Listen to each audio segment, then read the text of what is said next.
sini saya bersama 5 rekan teman saya akan mengerjakan tugas video sosiologi pertanian yang dibentuk dalam sebuah podcast dengan tema Pemimpin Desa Masa Kini Antara Tradisi dan Inovasi Pertanian di Desa. Halo, di sini saya Muhammad Ramdhani dengan NPM 2550011111108. Halo semuanya, saya Rafael Arcayadi dengan NPM 2550011111112. Halo semuanya, perkenalkan nama saya Muhammad Samad Ikhlas Ikulo. NPM saya 2550011111128. Halo semuanya, perkenalkan nama saya Muhammad Rifari Akbar dengan NPM 2550011111121. Halo semuanya, perkenalkan nama saya Sapir Aparid, NPM 2550011111143. Halo semuanya, perkenalkan nama aku Fatia Lintang Prastian dengan NPM 2550011111047. Oke, halo sahabat Suara Desa, selamat datang di podcast kami. Pada episode kali ini saya akan mengutip podcast dengan tema Pemimpin Desa Masa Kini Antara Tradisi dan Inovasi Pertanian di Desa. Seperti yang pendengar tahu, kini semakin banyak desa di Indonesia yang bertransformasi dari desa mandiri menjadi desa maju, bahkan menjadi desa digital. Tapi di tengah inovasi ini, apakah di era modernisasi ini tradisi dan budaya yang telah berlalu akan tetap terjaga? Oke, di sini saya Ramdhani. Saya sedang bersama 5 narasumber hebat saya. Silakan Pak, Bu boleh perkenalkan satu-satu ya. Halo semuanya, saya Pak Rafi. Saya sebagai kepala desa. Halo semuanya, saya Pak Ikhlas. Di sini saya sebagai sesepuh adat. Halo semuanya, saya Mas Eva sebagai peneliti LIPI. Halo semuanya, saya Sapi, saya sebagai petani milenial. Halo semuanya, saya Fatia Lintang sebagai Ketua PK. Oke Pak Rafi, barangkali bisa diceritakan kepada kita semua, kepada para penontonnya tadi. Oke Pak Rafi, barangkali bisa diceritakan kepada kami semua, kepada para pendengar nanti, bagaimana Desa Karanggondang bisa bertransformasi dari desa tradisional menjadi desa yang berbasis digital, Pak. Ya, tentu saya bisa menceritakannya. Pada awalnya itu pelayanan kantor itu sangat amat lambat.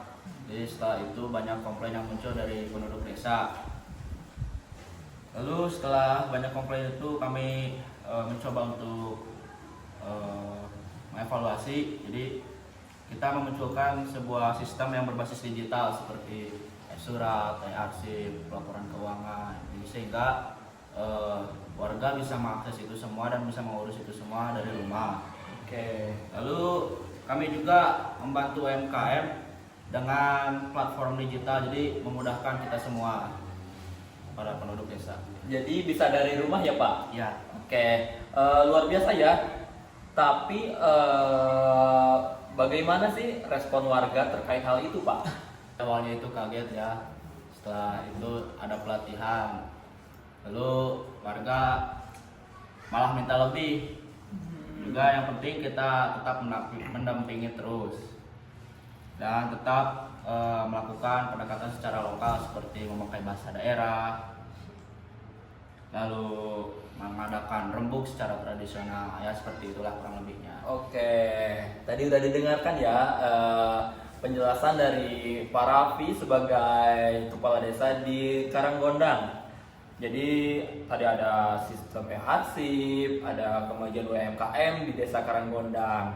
Oke Bu Fatia, di desa Papayan bagaimana sih Ibu melihat peran perempuan sebagai garda terdepan, sebagai fondasi utama dalam menjaga tradisi di tengah arus digitalisasi Bu?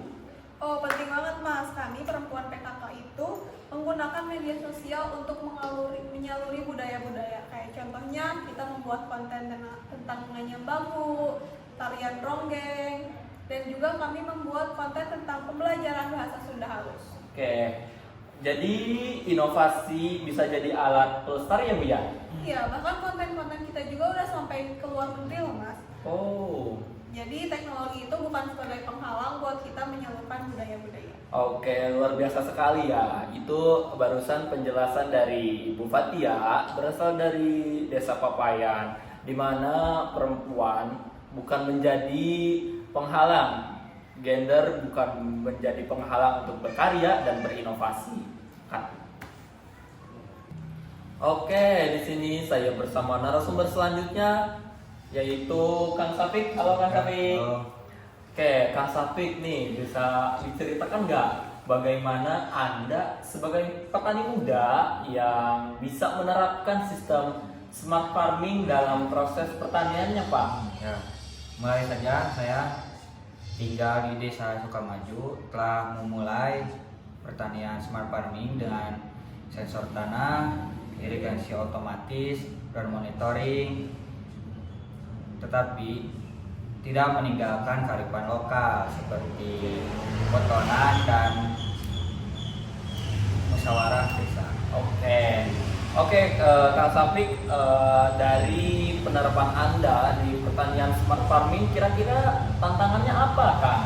Nah, untuk tantangannya yaitu sinyal dan resistensi dari petani tua.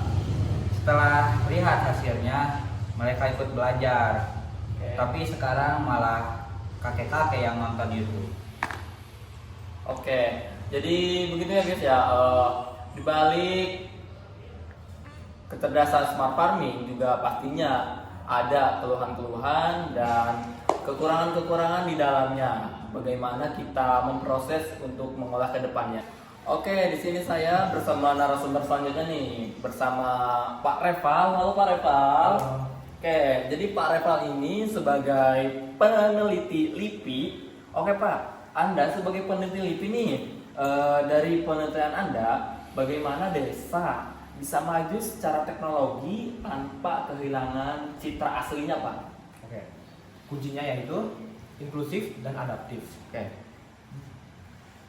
Di Nagari Sungai Duo, mereka menggunakan aplikasi e-golf, Oke. tapi tetap gelar sedekah nagari dan festival adat. Oke. Bahkan para warga bisa melakukan live streaming. Oh iya, oke. Hasilnya warga rantau bisa ikut terhubung. Oke, jadi saling terhubung ya Pak, Iya. antara daerah satu sama daerah yang lainnya tanpa kendala jarak ya Pak? Iya. Oke, namun dari penelitian Anda nih, dari penelitian Anda, kira-kira apakah semua desa itu siap Pak? Belum tentu, ada ketimpangan di desa baik di Pulau Jawa maupun di luar Jawa. Oke. Akses internet dan SDM masih menjadi kendala, tapi banyak pemimpin muda yang mulai mengejar dan sangat menjanjikan. Oke. Jadi begitu ya penjelasan dari Pak Reval, beliau sebagai peneliti dari LIPI yang memang antara satu daerah dengan daerah yang lainnya itu dapat terhubung satu sama yang lainnya. Namun terdapat beberapa ketimpangan antara desa-desa di Pulau Jawa dan di luar Pulau Jawa, khususnya Kalimantan, di mana di Kalimantan desa-desanya itu masih susah mendapatkan akses internet dan susah mendapatkan akses listrik, yang itu menjadi penghambat antara penghubung dari satu desa yang ke desa lainnya. Tapi tidak menutup kemungkinan menurut dari penjelasan Pak Reval bahwa generasi-generasi muda yang menempuh pendidikan, yang sudah belajar, yang nantinya bakal memajukan di daerah-daerah yang tertinggal tersebut. Oke, di sini saya bersama narasumber terakhir nih, narasumber yang cukup istimewa, yaitu Pak Ilas. Halo Pak Ilas. Oh, wow. Oke, Siap. di mana Pak Ilas ini sebagai sesepuh di Desa Cibirual. Jadi Pak, apakah menurut Pak Ikhlas inovasi itu menjadi ancaman atau justru menjadi peluang di desa Ciburual, Pak? Ya, itu justru menjadi peluang lah.